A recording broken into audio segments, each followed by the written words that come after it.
नमस्ते दोस्तों, हमारे चैनल में आपका स्वागत है। आज हम बात करेंगे एक ऐसे टॉपिक के बारे में जो लाखों लोगों की जिंदगी को अफेक्ट करता है, रीढ़ की हड्डी की चोट।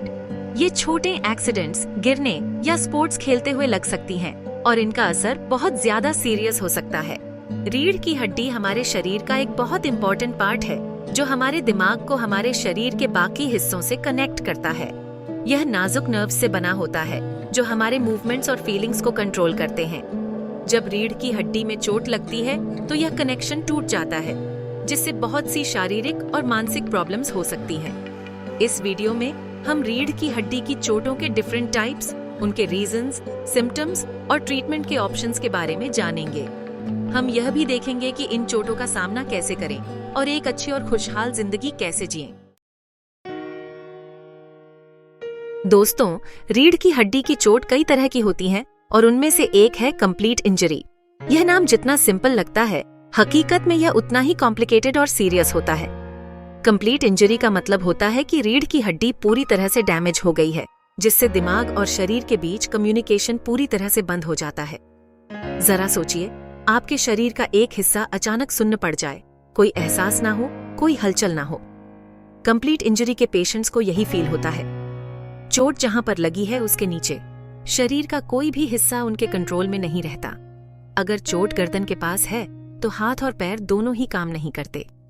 ये समझना बहुत जरूरी है कि कंप्लीट इंजरी का मतलब यह नहीं है कि कोई ठीक नहीं हो सकता। मेडिकल साइंस में हर दिन नई डिस्कवरीज हो रही हैं और नई टेक्निक्स और ट्रीटमेंट सामने आ रहे हैं।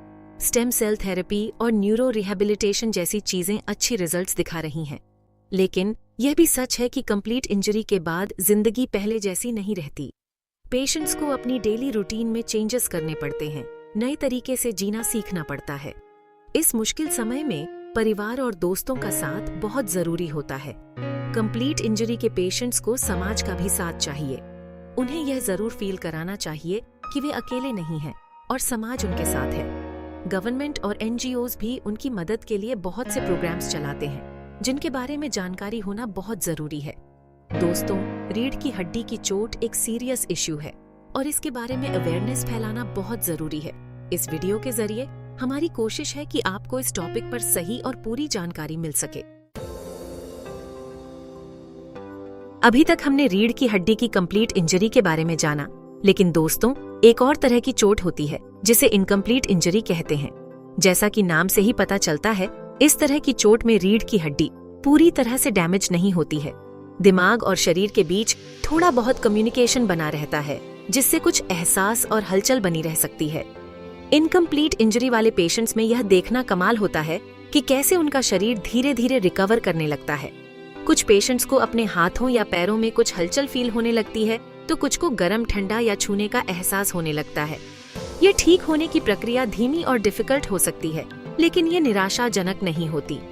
इनकम्प्लीट इंजरी कितनी सीरियस है और यह कहां पर है, इसके हिसाब से पेशेंट्स को अलग अलग तरह की प्रॉब्लम्स का सामना करना पड़ सकता है।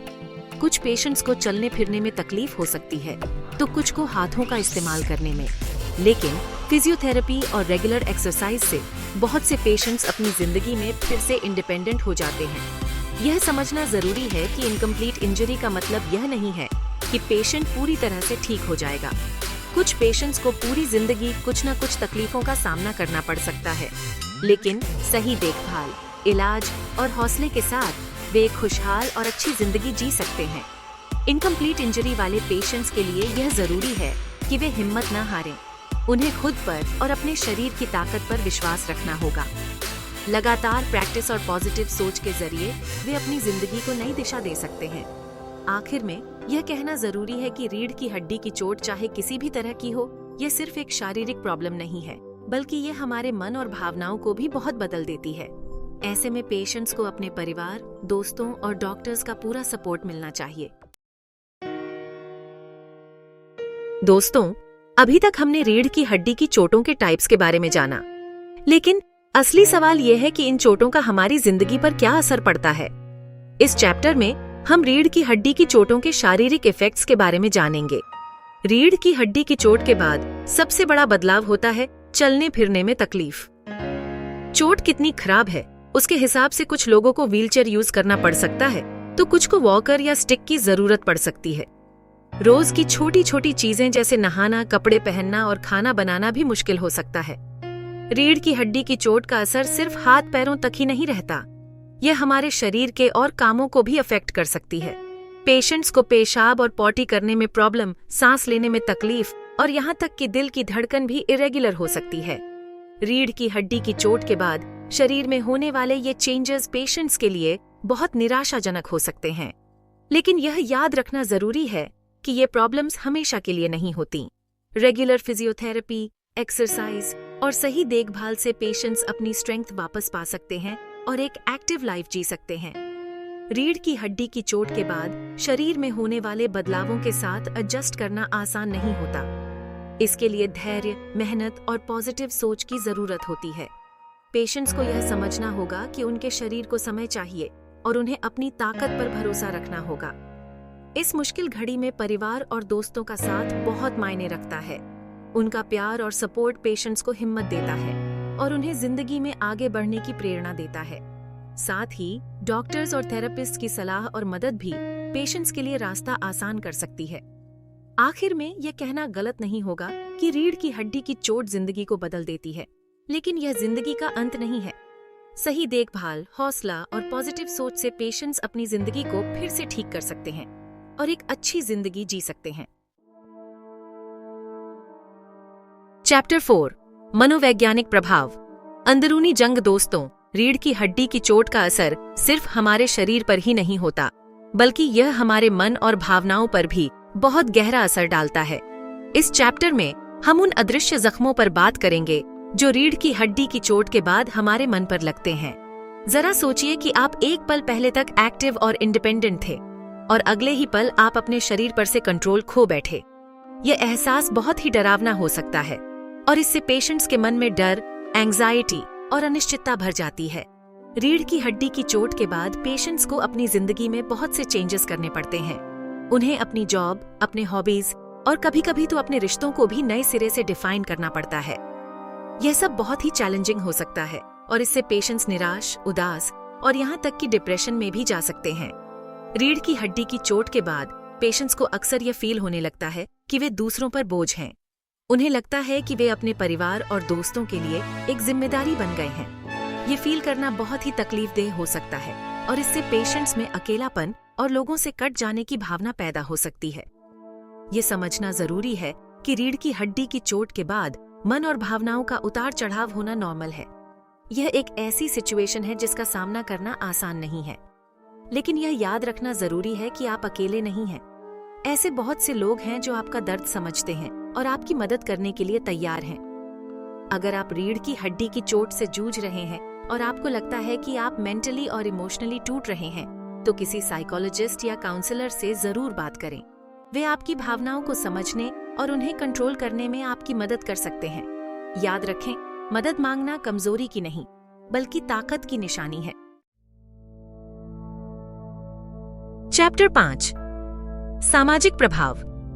रिश्तों का बदलता ताना बाना। दोस्तों, रीढ़ की हड्डी की चोट का असर सिर्फ हमारे शरीर और मन पर ही नहीं होता, बल्कि यह हमारे सोशल लाइफ को भी बहुत अफेक्ट करता है।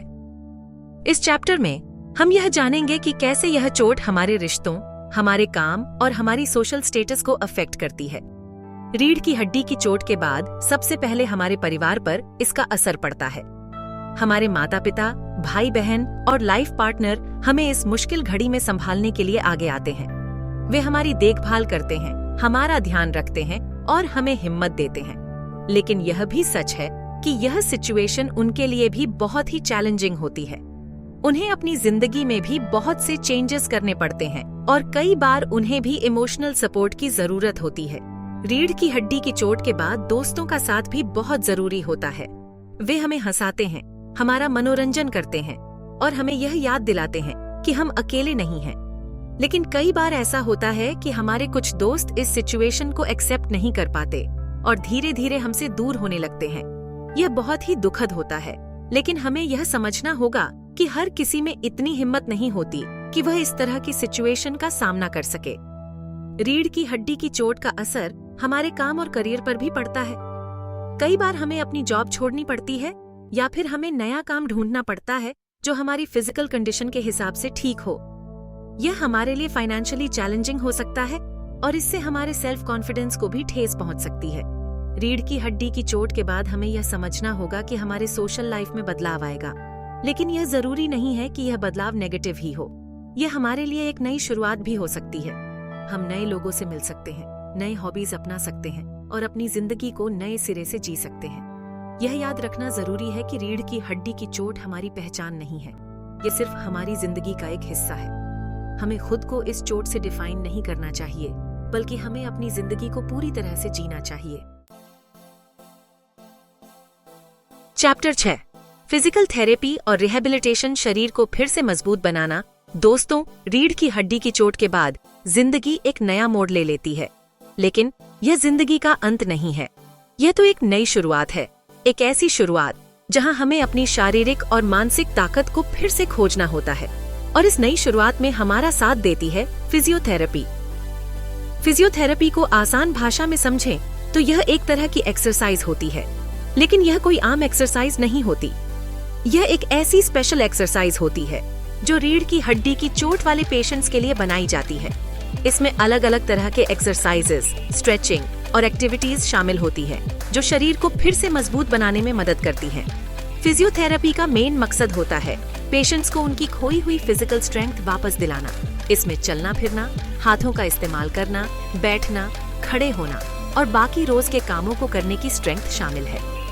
यह एक धीमी और चैलेंजिंग प्रक्रिया हो सकती है, लेकिन रेगुलर प्रैक्टिस और धैर्य से पेशेंट्स अपनी जिंदगी में फिर से इंडिपेंडेंट हो सकते हैं। फिजियोथेरेपी के अलावा रिहैबिलिटेशन भी रीढ़ की हड्डी की चोट से उबरने में बहुत इम्पोर्टेंट रोल निभाता है। रिहैबिलिटेशन का मतलब होता है पेशेंट्स को उनकी चोट के साथ जिंदगी जीने के लिए तैयार करना।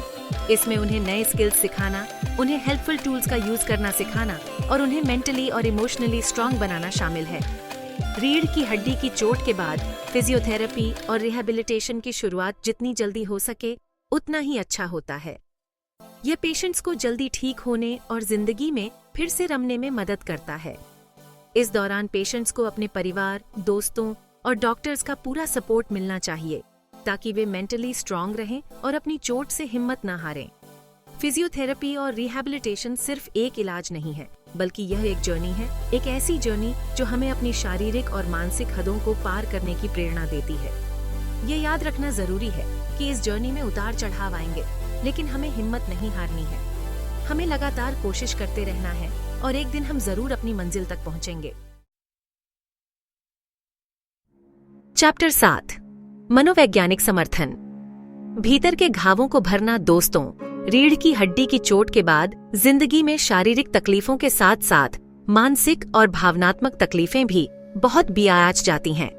ऐसे में साइकोलॉजिकल सपोर्ट एक मजबूत सहारे की तरह होता है जो पेशेंट्स को टूटने नहीं देता और उन्हें जिंदगी की मुश्किलों से लड़ने की ताकत देता है।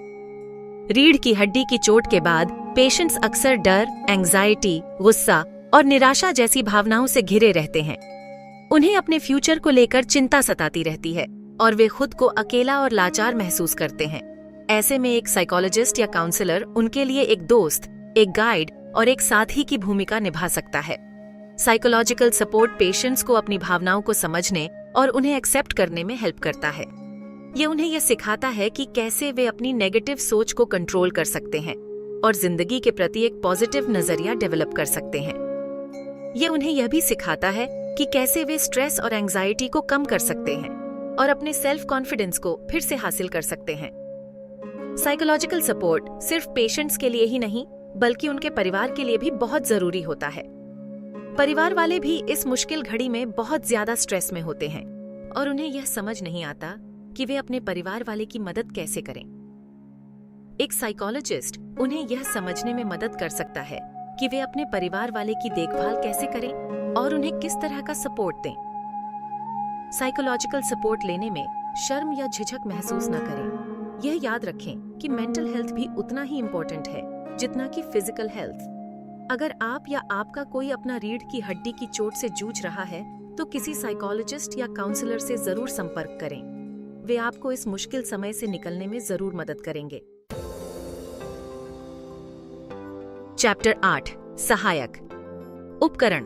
स्वतंत्रता की ओर एक कदम। दोस्तों, रीढ़ की हड्डी की चोट के बाद जिंदगी में बहुत कुछ बदल जाता है, लेकिन जो चीज नहीं बदलती वह है जीने की इच्छा, आगे बढ़ने की चाहत। और इस चाहत को पूरा करने में हमारी हेल्प करते हैं असिस्टिव डिवाइसेस।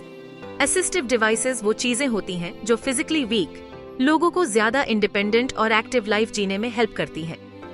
रीढ़ की हड्डी की चोट के मामले में ये डिवाइसेस पेशेंट्स को चलने फिरने, खाने पीने, नहाने, कपड़े पहनने और बाकी रोज के कामों को करने में हेल्प कर सकते हैं। असिस्टिव डिवाइसेस की बहुत सारी वैरायटी अवेलेबल है जो अलग अलग जरूरतों को पूरा करती है। एग्जाम्पल के लिए व्हीलचेयर उन लोगों के लिए वरदान है जो चल नहीं सकते। यह उन्हें एक जगह से दूसरी जगह जाने और दुनिया देखने की आजादी देता है। वॉल्कर उन लोगों के लिए हेल्पफुल होते हैं जो चल तो सकते हैं लेकिन उन्हें बैलेंस बनाने में तकलीफ होती है। ग्रैबर उन लोगों के लिए यूजफुल होते हैं जिन्हें झुकने या उठने में प्रॉब्लम होती है। यह उन्हें जमीन से चीजें उठाने, दरवाजे खोलने और बाकी ऐसे काम करने में हेल्प करता है जिनके लिए झुकना पड़ता है, स्पेशल कटलरी।